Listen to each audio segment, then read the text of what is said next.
Chapter 8. How to Spend Less Than You Earn.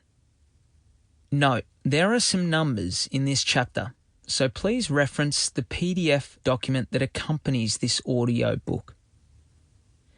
The lessons I learnt from reading The Richest Man in Babylon were only the first small taste of managing my finances.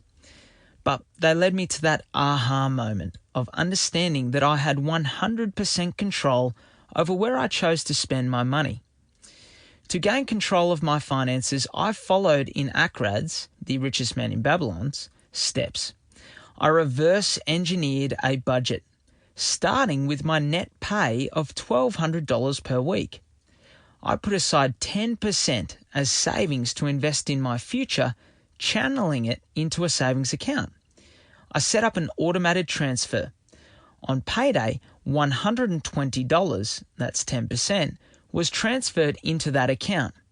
It was paid every second Friday, the morning after my fortnightly pay was deposited into my bank account.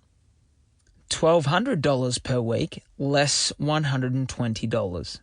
That left me with $1,080 a week to spend on what I needed.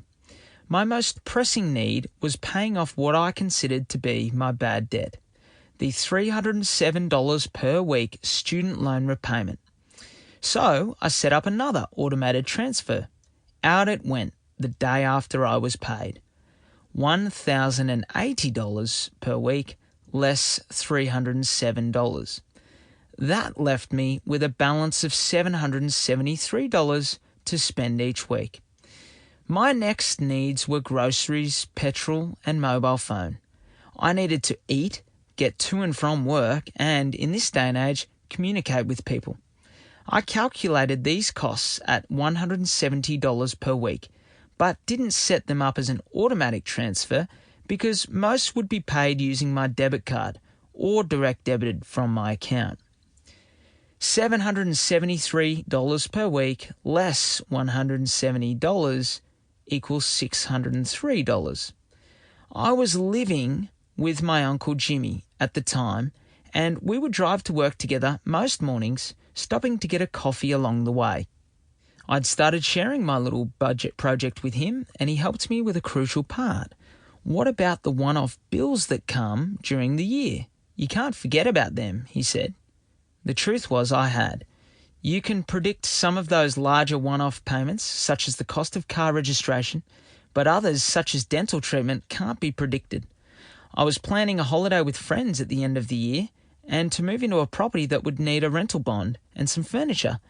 So I bundled all those lump sums into a single expense pool, allocating a total of $7,280 across the year. That worked out to be $140 per week. So now we had $603 per week, less $140. This left me with $463 per week. All that was left to allocate was discretionary spending and rent. To Jimmy, until I found a place to move into, that was. Discretional spending came first. $200 a week for coffee, eating out, beers and entertainment. Jimmy, a master budgeter, gave me the best advice of all. He suggested I take out $200 cash at the start of every weekend and try and make it last until the same time the following week.